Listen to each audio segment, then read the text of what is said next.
샬롬. 오늘도 하나님 말씀 앞에 나오신 여러분 환영합니다. 이렇게 기도하겠습니다. 하나님, 오늘도 우리에게 귀한 하나님의 말씀을 주시니 감사합니다. 이 말씀이 우리의 심령에 들리게 하여 주시고 새겨지게 하여 주시옵소서. 그래서 폭풍우 같은 이 삶 속에서도, 이 세상 속에서도 흔들리지 아니하고 하나님의 자녀답게 담대하게 한 발걸음 한 발걸음 살아나가는 오늘 하루가 될 수 있도록, 그래서 하나님의 자랑이요 영광이 되는 삶이 될 수 있도록 주여 인도하여 주시옵소서. 예수님의 이름으로 기도했습니다. 아멘. 오늘 함께 살펴볼 말씀 디도서 3장 9절에서 15절, 디도서 3장 9절에서 15절까지 함께 살펴보도록 하겠습니다. 오늘도 우리의 구원을 위해서 일하고 계시는 우리 하나님, 그 성실하신 하나님을 찬양합니다. 오늘 본문은 바울이 디도에게 보낸 편지의 마지막 부분이 되겠습니다. 그가 하나님의 은혜로 사역해야 될 것, 하나님의 은혜는 모든 것을 뛰어넘을 것을 말한 그였습니다. 어제 본문에서는 바울은 풍성한 하나님이 하신 일을 고백하며 이것으로 그레데 섬을 변화시켜야 될 것을 말했죠. 그리고 이제 몇 가지 당부로서 오늘 편지를 마치고자 합니다. 9절부터 11절입니다. 그러나 어리석은 변론과 족보 이야기와 분쟁과 율법에 대한 다툼은 피하라. 이것은 무익한 것이요 헛된 것이니라. 이단에 속한 사람은 한두 번 훈계한 후에 멀리하라. 이러한 사람은 네가 아는 바와 같이 부패하여 스스로 정죄한 자로서 죄를 짓느니라. 바울은 하나님의 자녀들을 세우고 경건케 하는 일이 아닌 일에 대해서는 거리를 두고 멀리할 것을 디도에게 권면합니다. 복음 사역과 연관이 없는 것들을 토론하거나 또는 구약 성경의 유명한 사람들의 족보를 따져가면서 자신의 위상을 높이려 하는 이들과의 그런 토론과 논쟁을 피하라는 것입니다. 하나님의 은혜는 인간의 것으로부터 출발하지 않기 때문이죠. 물론 여러분, 이 세상을 살아가면서 토론, 또 취미생활, 또 이 세상 돌아가는 이야기들, 이런 것들도 사역자가 어느 정도 관심을 갖고 또 그것들을 통해서 성경의 이야기도 풀어낼 수 있겠습니다.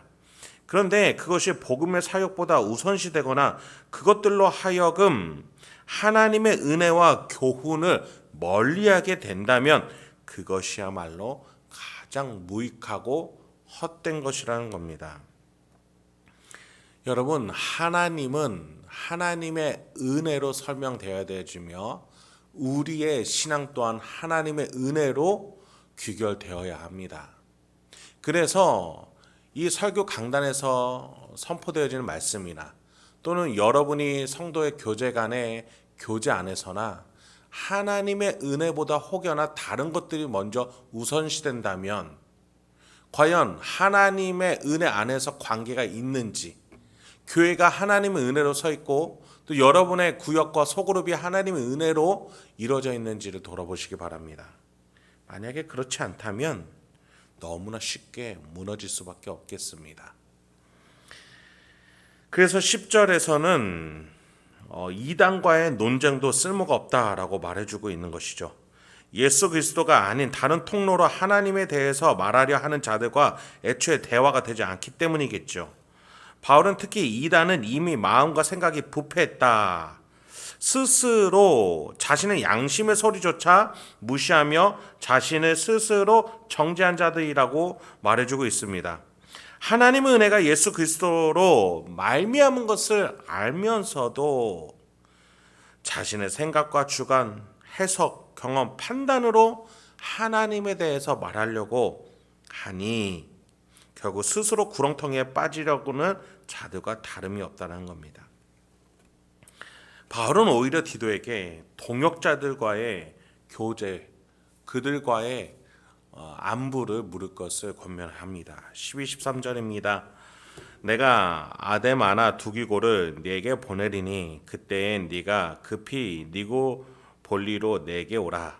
내가 거기서 겨울을 지내기로 작정하였노라. 율법교사 세나와 및 아볼로를 급히 먼저 보내어 그들로 부족함이 없게 하고. 바울이 여러 명의 동역자들을 언급합니다. 아데마, 두기고, 세나, 아볼로 등 이들과 함께 복음을 듣지 못했거나 깨닫지 못한 이들을 향해 나아가기 위한 사역에 열중해야 된다는 것이죠. 서로 사역을 도우며 함께 배려하면서 격려하면서 나아가야 될 방향에 대해서 말하는 겁니다. 여러분, 우리 모두는 하나님의 종입니다. 우리가 교회 직분자들입니다. 우리가 할 일은 교회에서의 식당 봉사, 청소에 그치는 것이 아니라 소그룹에서 주식과 부동산을 이야기하는 것을 중점으로 하는 것이 아니라 하나님의 은혜를 설명하고 하나님의 은혜로 서로 격려하며 하나님의 은혜를 내가 선언할 수 있어야 하겠습니다. 그 일을 위해서 신자 한 사람이 교회에 서 있을 때, 소그룹과 구역에 서 있을 때, 가정에 서 있을 때 그 속에서 하나님의 일하심이 나타난다는 겁니다. 그리고 그것이 발견되어진다는 겁니다. 그것을 통해서 하나님의 더 놀라운 굳건한 능력이 여러분 가운데 임한다는 것입니다. 14, 15절입니다. 또 우리 사람들도 열매 없는 자가 되지 않게 하기 위하여 필요한 것을 준비하는 좋은 일에 힘쓰기를 배우게 하라. 나와 함께 있는 자가 다 내게 무난하니 믿음 안에서 우리를 사랑하는 자들에게 너도 무난하라. 은혜가 너희 무리에게 있을지어다. 우리 사람들도, 그러니까 성도들도 좋은 일에 힘쓰기를, 그러니까 복음 사역에 동참할 수 있도록 권면하라는 거예요. 편안한 신앙생활, 내가 하고 싶은 것만 하는 신앙생활이 아니라 예수를 따라 헌신과 섬김을 따라 동참할 수 있도록 헌신하는 성도를 세우라고 디도에게 말하고 있습니다. 코로나 이후에 우리가 동전의 양면이 있을 겁니다. 각 개개인의 가정 안에서 예배 공동체가 회복이 됩니다. 그런데 한 가지로는 교회에 모여서 더 큰 공동체로의 헌신으로 나아가는 것이 부족해졌던 것이 사실입니다. 여러분, 우리가 분명한 것은 우리가 복음을 모르는 자들에게 소개하고 섬기고 또 그들을 예배 공동체로 인도하여 그들로 진리를 설명하게 하는 일, 그것은 교역자 한 사람에게만 그쳐진 것이 아니라 성숙한 성도들에게 맡겨진 일임을 여러분이 아셔야겠습니다. 그렇습니다. 우리는 모두 하나님의 종입니다. 교회를 청소하고 식당 봉사하는 것에서 그치지 않습니다. 더 위대한 사역, 더 영혼의 직접적인 사역이 있습니다.